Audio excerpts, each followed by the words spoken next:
नमस्कार, मैं कुमारी श्रेया।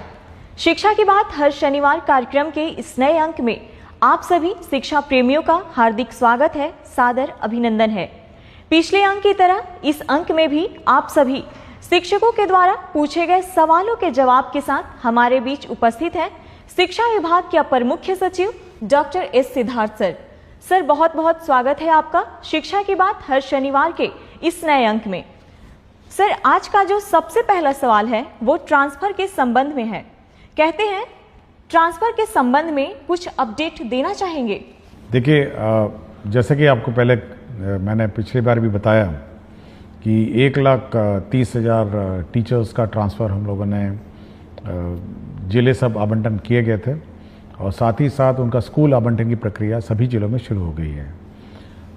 सभी डीओज़ ने अपना काम शुरू कर दिया है। हम लोग एवरीडे रिव्यू करते हैं और हम लोग उम्मीद करते हैं कि करीब जून 20 तक सभी शिक्षकों के इनबॉक्स में उनके नए स्कूल का आवंटन आ जाएगा और ताकि वे समय पे नए स्कूल में अपना योगदान दे सकें।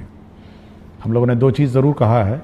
एक तो है कि जैसे ही योगदान वो दूसरे स्कूल में देंगे, जिस भी तिथि को 30 जून से पहले, वे अपने पुराने स्कूल से स्वतः विरमित हो जाएंगे। उनको अलग से विरमिति लेने की ज़रूरत नहीं है। ई शिक्षा को ऑटोमेटिकली उनको विरमित कर देगा। और दूसरा ये था कि हम लोगों ने यह भी सभी को कहा कि आप लोग डीओ के कार्यालय में चक्कर नहीं लगाएं, क्योंकि पूरी गोपनीय और पारदर्शिता से स्कूल का आवंटन किया जा रहा है और आपको वैसे भी पता नहीं चलेगा कि आपका कौन सा जो रिकॉर्ड है और कौन सा पोस्टिंग ऑर्डर है वो आपको वैसे भी पता नहीं चलेगा। इसलिए आप थोड़ा धैर्य रखिए और 20 तारीख को जब अपने इनबॉक्स में देख लीजिएगा और साथ ही साथ नए स्कूल में अपना योगदान दें। तो ये हम लोगों ने ऑलरेडी कहा है। और ट्रांसफ़र पोस्टिंग में ज़्यादा चिंता मत करिए। आप लोग अपना छुट्टी मनाइए, अपने छुट्टी पे जाइए, छुट्टी मनाइए और अपने परिवार के साथ समय बिताइए। सर, अगला जो प्रश्न है वो ये है कि बच्चे छुट्टियों में क्या करेंगे? देखिए, इस बार हम लोगों ने छुट्टियां दी हैं और समय पे छुट्टियां अभी आ गई हैं और अगला सप्ताह से सब लोग छुट्टी पे रहेंगे।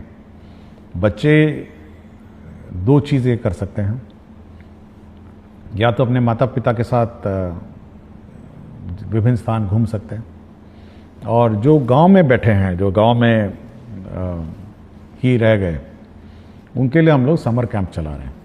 और समर कैंप में विशेषकर जो क्लास 5 और क्लास 6 के जो बच्चे हैं उनके लिए समर कैंप है और इसमें मैथमेटिक्स, गणित, टीएलएम जैसी गतिविधियां हम लोग उस गांव में हम लोग कराएंगे। तो जो बच्चे घूमने जा रहे हैं अच्छी तरह घूमें और जो बाकी बच्चे बच गए हैं वे समर कैंप में भाग लें और अपना गणित और टीएलएम के माध्यम से मतलब शिक्षा विद जॉय, मतलब खुशी खुशी अपना कोई ले। दूसरा है कि हम लोगों ने, आपको जानकारी होगा, हम लोगों ने होमवर्क भी सभी कक्षाओं के लिए वेबसाइट में डाला है और सभी स्कूल के जो टीचर्स हैं वो डाउनलोड करके बच्चों को अपना होमवर्क लिखवाएंगे। तो जब भी आपको समय मिले तो बच्चे अपना होमवर्क करें और अभिभावक से अनुरोध है कि वे बच्चों को अपना होमवर्क करने में मदद करेंगे। सर, एक शिक्षिका हैं प्रियदर्शिनी नवादा से, कहती हैं छात्रों को गर्मियों की छुट्टी में दिए गए गृह कार्य को लेकर क्या विभाग द्वारा कोई अभिभावकों के लिए वीडियो या ऑडियो संदेश या व्हाट्सएप मैसेजिंग सामग्री साझा की जाएगी जिससे वे सही ढंग से मार्गदर्शन कर सकें? देखिए, हम लोगों ने चिट्ठी दी है और ऐसा कोई हम लोग वीडियो मैसेजेस नहीं देंगे। मेरा इतना ही है कि जो अभिभावक हैं, क्योंकि अब 24 घंटे बच्चों के साथ अभिभावक रह पाएंगे, तो एक पढ़ाने की आदत उनको पड़ी होनी चाहिए, मतलब बच्चों को। और हम लोगों ने जो चिट्ठी में लिखा है कि अगर घर पे हैं तो एक पढ़ने का स्थान वो निर्धारित करेंगे जहाँ पर बच्चे बैठ के पढ़ेंगे, या तो टेबल चेयर या चटाई पे, और एक वातावरण उस प्रकार का घर पे बनाएंगे जहाँ पे बच्चे एक कोने में बैठ के पढ़ें। थोड़ा पोस्टर्स लगाएं, गणित के पोस्टर्स लगाएं और चार्ट पेपर लगाएं, ये सब थोड़ा वातावरण बने। तो जो बच्चे घर पे हैं, हम चाहते हैं कि एक पढ़ने की ललक माता पिताओं के साथ बैठ के हो उसकी, और ये लर्निंग प्रोसेस जो है उसको और रुचिकर बनाने की कोशिश करें, ताकि जब वे स्कूल में बाद में आएँ तो एक पढ़ने की ललक उसमें हो और एक पढ़ने की आदत हो, और बच्चे खेलें कूदें। मतलब छुट्टी का समय है, बरसात भी आई गई है, तो बच्चे अपना खुशी मनाएंगे। और जो बच्चे माता पिताओं के साथ घूमने गए हैं तो अपने जहाँ जहाँ स्थल गए हैं वहाँ पे लर्न करेंगे और सीखेंगे। हम लोगों ने होमवर्क भी इसी प्रकार दिया है कि जब आप बाहर जाएंगे तो किस प्रकार के गतिविधि और किस प्रकार की चीज़ें ऑब्जर्व करेंगे और उसका आप रूपरेखा अपने होमवर्क में लिखेंगे। तो जब लौटेंगे तो आपका होमवर्क टीचर देखेंगे, चेक करेंगे, और आपने क्या आनंद और क्या आपने खेल कूद किया है इसके बारे में पूछेंगे। तो ये खुशी का माहौल होना चाहिए माता पिताओं के साथ, टीचर्स के साथ, अब बच्चों के साथ, कि वे छुट्टी मनाएं। सर, अगला प्रश्न है कि नमस्कार सर, मैं एक डाइट व्याख्याता हूँ। सर, हम लोगों की छुट्टी से संबंधित अक्सर अलग अलग आदेश निकाले जाते हैं और उस आदेश के तहत हम लोगों को आर्थिक, शारीरिक के साथ साथ पारिवारिक समस्याओं का सामना करना पड़ रहा है। जैसे 3 दिन से अधिक की छुट्टी प्राचार्य स्तर से नहीं बल्कि निदेशक महोदय के स्तर से होगी। सर, हम लोग मानसिक उत्पीड़न से गुजर रहे हैं, कृपया समाधान करने की कृपा करें। देखिए, अभी कुछ दिन पहले जो SCRT के डायरेक्टर ने पूछा कि सर स्कूलों में तो बंद है, क्या हम लोग ट्रेनिंग समर वेकेशन में कराएं नहीं कराएं। तो मैंने उनसे स्पष्ट कहा कि जब सब स्कूल बंद हैं, सब टीचर्स बाहर हैं, तो आप किस चीज़ का ट्रेनिंग कराएंगे। तो मेरे ख्याल से हम लोगों ने मना कर दिया, भाई जब टीचर्स ट्रेनिंग छुट्टी पे हैं तो डाइट उसके दौरान नहीं होगी। दूसरा है, हम लोग का ये विचार है कि जो छुट्टियां हैं वो सब ऑनलाइन ली जाए और प्रक्रिया भी ऑनलाइन हो। टीचर्स की जो प्रक्रिया है हम लोग ने स्पष्ट कर दिया है कि ऑनलाइन होगी, और आपको जानकारी होगा कि कुछ ही दिन पहले हम लोगों ने एक गाइडलाइन इशू किया है, इसमें स्पष्ट किया है कि किस प्रकार की छुट्टी कौन स्वीकृत करेगा और कितने दिनों में स्वीकृत करेगा। तो छुट्टियां स्वीकृति में स्पष्टता होनी चाहिए, ये हम लोग का मत है। टीचर्स के लिए हम लोगों ने कर दिया है, तो डाइट के लिए भी हम कर देंगे। सर, अगला सवाल कुमारी निधि प्राथमिक विद्यालय सुहाग किशनगंज से करती हैं। कहती हैं, एसीए सर को मेरा प्रणाम।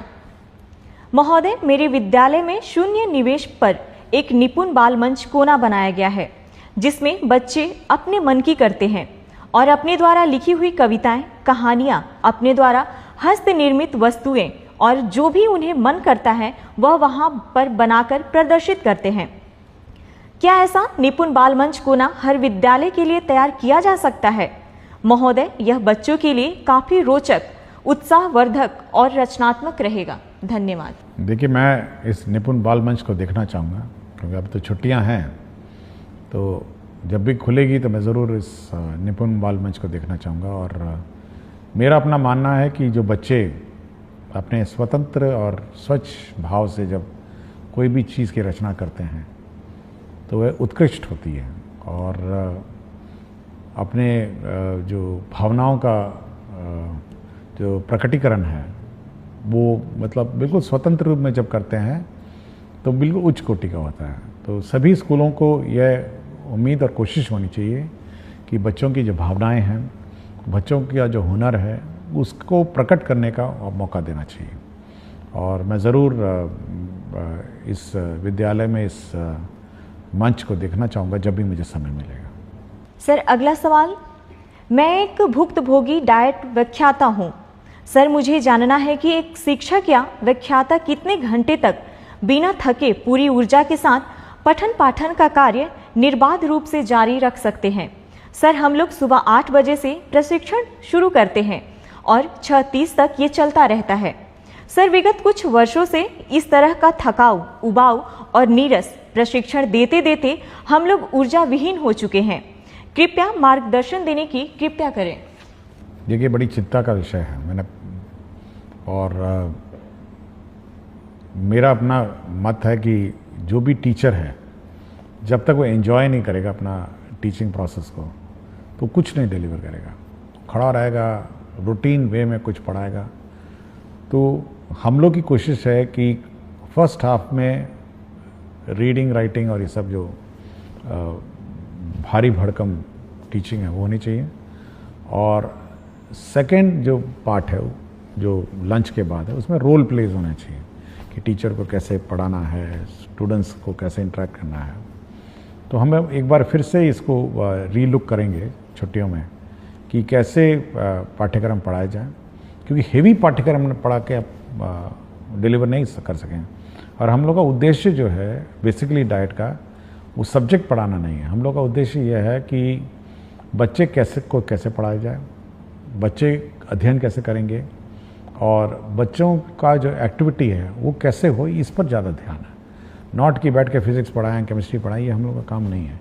इसलिए इसको एक बार डिज़ाइन करेंगे, और जब भी समर वेकेशन के बाद डाइट और एससीईआरटी के कोर्सेज शुरू होंगे तो एक नए लुक में हम लोग इसको लॉन्च करेंगे। सर, एक शिक्षक हैं संजय यादव, उत्क्रमित मध्य विद्यालय कोडरा हाता, हथवा, गोपालगंज से, कहते हैं, महोदय, आपके द्वारा अभिभावक शिक्षक संगोष्ठी के लिए एक कैलेंडर जारी किया गया है। अभी से पूर्व भी संगोष्ठी का आयोजन कई मर्तबा किया जा चुका है, पर संगोष्ठी से संबंधित प्रधानाध्यापक और प्रभारी प्राचार्य के नाम से जो पत्र कल के डेट में आपकी तरफ से निर्गत हुआ है, वह हमें यह सीख देती है कि किसी आयोजन अथवा मौका को अत्यंत महत्वपूर्ण कैसे बनाया जाता है। क्या इस मौके पर हम अपनी कक्षाओं के बच्चों का मासिक मूल्यांकन रिपोर्ट अभिभावकों को बता सकते हैं, ताकि हमारे बच्चे का अपडेट अभिभावकों को मिल सके? देखिए, आज शनिवार है और आज छुट्टी से पहले संगोष्ठी के लिए संबंध में मैंने पत्र लिखा था। इसमें देखिए, ये जो पेरेंट टीचर मीटिंग है ये बहुत महत्वपूर्ण मीटिंग है, और इसमें इसीलिए मैं इसको बहुत महत्वता देता हूँ, और इसीलिए मैं अपने दस्तखत से इसको निर्गत करता हूँ। देखिए, इसमें बच्चों का क्या प्रोग्रेस रहा है यह टीचर को बताना होता है। जो क्लास टीचर होती है उसको बताना होता है कि आपका बच्चा ठीक है, आपका बच्चा पढ़ाई में थोड़ा कमज़ोर है, घर पे पढ़ाइए। उसके प्रोग्रेस के बारे में पेरेंट्स को बिल्कुल स्पष्ट होना चाहिए। मैथ्स का, फिजिक्स का, रीडिंग है, सब है। तो ये बिल्कुल बहुत ही महत्वपूर्ण है, और अगर यदि बच्चा समय पे स्कूल नहीं आता है तो माता पिताओं को उसको बोलना भी पड़ता है। तो ये एक बहुत ही इम्पॉर्टेंट फोरम है जहाँ पे माता पिता के साथ टीचर इंटरेक्ट करते हैं, बच्चे के शैक्षणिक कार्यों के बारे में चर्चा करते हैं। देखिए, स्कूल में तो टीचर गाइड करते हैं, लेकिन घर पे माता पिता गाइड करते हैं, और एक बहुत महत्वपूर्ण गाइड करने का एक माध्यम है। इसलिए माता पिता को भी पता होना चाहिए कि उनका बच्चा क्या कर रहा है, स्कूल में कैसी पढ़ाई कर रहा है, क्या उसकी रुचि है। तो ये बहुत महत्वपूर्ण कार्य है। और हम लोगों ने आज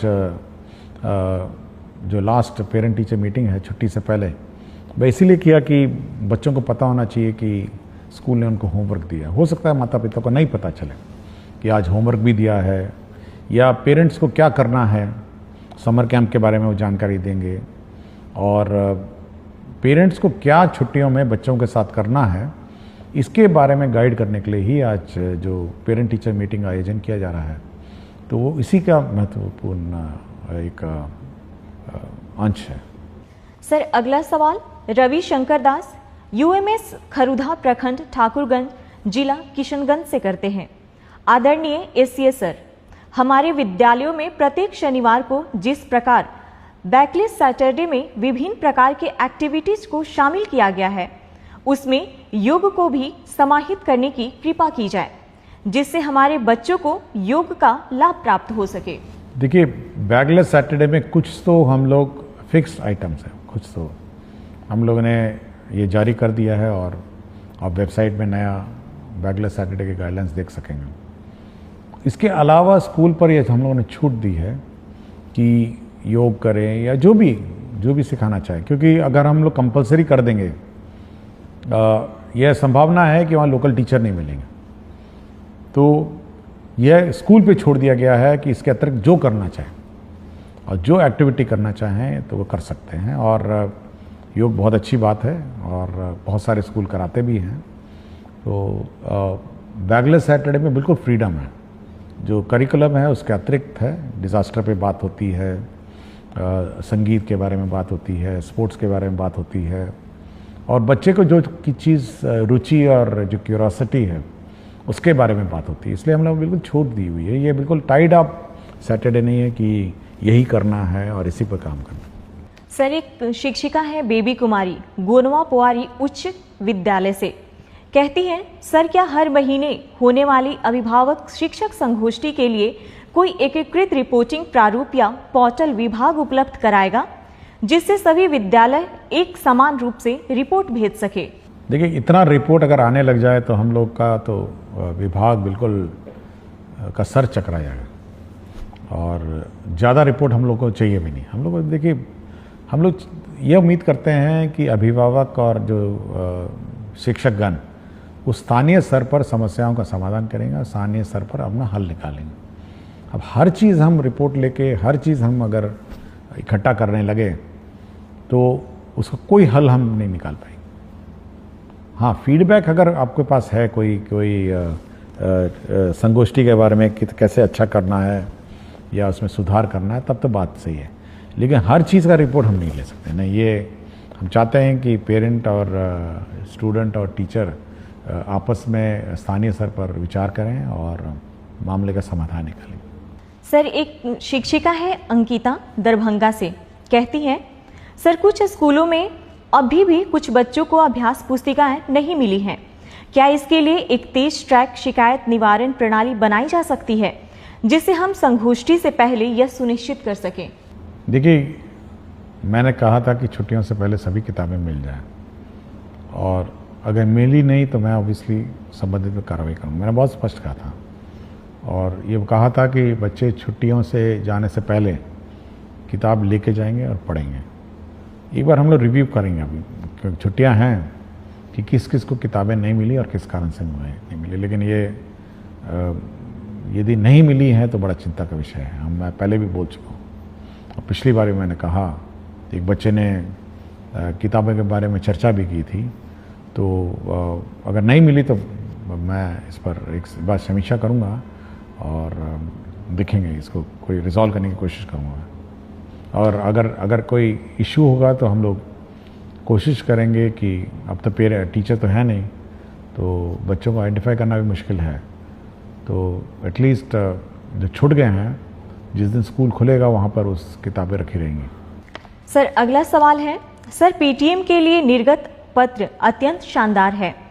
आप तो सबसे बड़े पदाधिकारी हैं, हम शिक्षक तो पीटीएम अच्छे से ही करेंगे, पर शिक्षा विभाग के पदाधिकारी यदि विद्यालयों में पीटीएम को देख पाते तो निश्चित रूप से इसकी गुणवत्ता में बढ़ोतरी होती।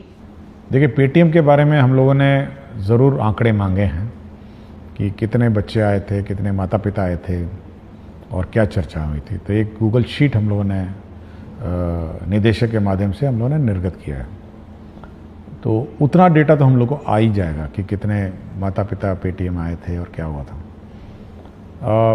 मैंने जैसा कहा, देखिए, हर चीज़ को अब हम लोग इतनी क्षमता भी नहीं है कि इतनी बड़े 77,000 स्कूल में पीटीएम हो रहा है तो मॉनिटरिंग है। बट हाँ, फ़ोटो है उसमें, आपके पीटीएम का फ़ोटो है कि सच्ची में पीटीएम हुआ था या नहीं हुआ था, ये सब रिकॉर्ड्स है। और मैं चाहता हूँ कि कुछ ज़्यादा मतलब मॉनिटरिंग, इतनी मॉनिटरिंग मत करवाइए कि मतलब व्यवस्था में हम कन्फ्यूजन में हो जाएं। टीचर्स और स्टूडेंट और पेरेंट्स अपनी कोई व्यवस्था करवाइए और इस व्यवस्था को अपने संचालन कराइए। सर, अगला सवाल आशीष कुमार विद्यालय प्राथमिक विद्यालय तिरसकुंड जिला अररिया से, कहते हैं सरकारी विद्यालय में विद्यालय अभिभावक गोष्ठी एक बहुत ही सकारात्मक पहल है।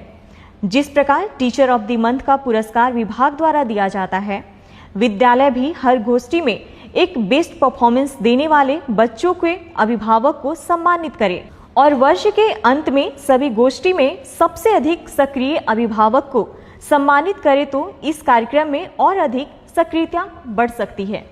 देखिए, हर स्कूल का अपना विद्यालय संचालन समिति है और हम चाहेंगे कि उस विद्यालय संचालन समिति है, जो कमेटी है, उसमें जो अभिभावक हैं वही सदस्य रहते हैं और थोड़ा बढ़ चढ़ कर अपना योगदान देंगे। हम लोगों ने टीचर्स ऑफ द मंथ का कॉन्सेप्ट लाए थे कि हर टीचर को हम लोग पुरस्कृत मेरे दस्तखत से जाता है। स्टूडेंट को भी हम लोग अवार्ड करते हैं कि स्टूडेंट ऑफ द वीक के। ये होना चाहिए कि जब भी अब पेटीएम होता है वहाँ पर उस पेरेंट्स के सामने इस बच्चे को पुरस्कृत करें कि ये one of the best student है। इससे दो कारण हो सकते हैं। एक तो जो अभिभावक हैं वो प्राउड फील करेंगे, देखिए मेरे बेटे को स्टूडेंट ऑफ द वीक या 15 दिन में जो भी है अपना फोर्टनाइट है इसको पुरस्कार मिला। और दूसरे जो अभिभावक हैं उनको ये प्रेरणा होगी कि भाई मेरा बच्चा भी अच्छा परफॉर्म करे। तो ये बहुत ही इम्पोर्टेंट फोरम है कि उस फोरम पर के सामने आप ये पुरस्कार देंगे, तो ये एक अच्छी बात होगी। मतलब ये कि उस पेरेंट्स के सामने सभी पेरेंट बैठे हुए हैं तो बच्चों को पुरस्कृत की जाए। सर, आज का आखिरी सवाल। सुहानी कुमारी वर्ग 7वीं कन्या मध्य विद्यालय अमला की छात्र हैं। कहती हैं, सर मुझे सारी किताबें मिल गई है, उसके लिए सर का धन्यवाद। पर मेरे मन में एक प्रश्न है कि आपके बहुत सारे फोटो हम देखे हैं और सभी में आप वाइट शर्ट पहनते हैं, तो क्या इसके पीछे कोई राज है? सर, हम बच्चे जानना चाहते हैं। देखिए, पिछली बार आपने प्रश्न उठाया था आपकी किताबों के बारे में, तो अच्छी बात है किताबें मिल गई हैं। और एक और प्रश्न भी था कि सुपौल में एक स्कूल था जो नया बना हुआ था और उसका संचालन नहीं हो रहा था, वो भी शुरू हो गया था मंडे को, वो भी शुरू हो गया। तो जो भी प्रश्न पिछले बार इश्यूज उठे थे उनका समाधान हो गया है। जहाँ तक वाइट शर्ट की बात है, देखिए इसकी दो कारण हैं। देखिए, हर स्कूल का अपना यूनिफॉर्म होता है, उसका ये कारण होता है कि सभी बच्चे मतलब एक तरह दिखते हैं, मतलब नीले कमीज़ों में दिखते हैं। और दूसरा, उनको उस कमीज़ पे ज़्यादा ध्यान नहीं देना है। मतलब जब स्कूल के लिए तैयार होकर आते हैं तो एक ही कमीज़ है, मतलब नीली कमीज़ पहननी है, नीली पैंट पहननी है या निकर पहनना है। और उसी प्रकार मेरा भी जो कबर्ड है उसमें ऑफिस के लिए जब तैयार होता हूँ तो केवल दो ही प्रकार के कपड़े हैं, वाइट कमीज़ें हैं और ब्लैक पैंट है।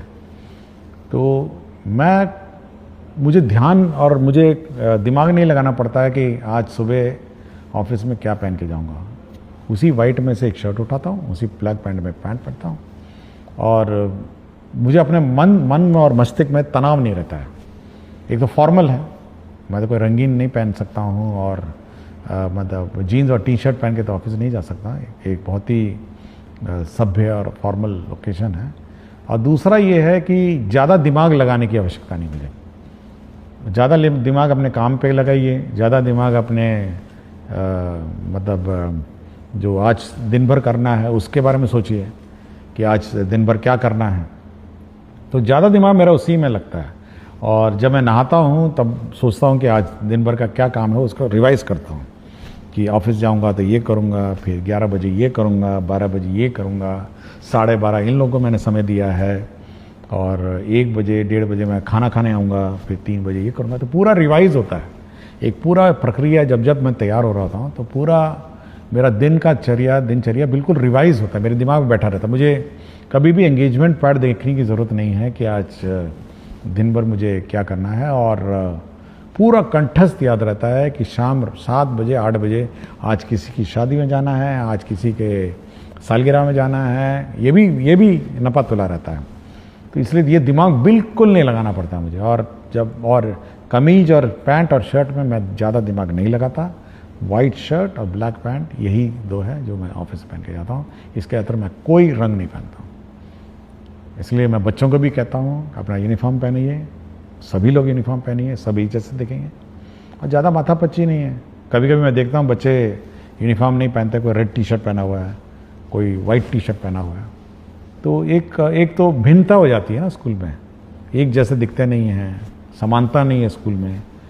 और अगर हम लोग छोड़ दें बिना यूनिफॉर्म के तो आप सोचते हैं कि जो अमीर बच्चा है वो अमीर बच्चे की तरह ड्रेस करने लग जाएगा, जो गरीब बच्चा है वो गरीब की तरह ड्रेस करने लगेगा। एक कंपटीशन और प्रतिस्पर्धा हो जाएगी कि देखिए वो बहुत अच्छा पहन के आई है, वो बहुत अच्छा पहन के आया है, हम भी पहनेंगे। तो ये सब छोड़ के सब एक रूपता एक साथ कपड़े पहनिए और ध्यान, शिक्षा शिक्षा ग्रहण में लगाई। बहुत बहुत धन्यवाद सर।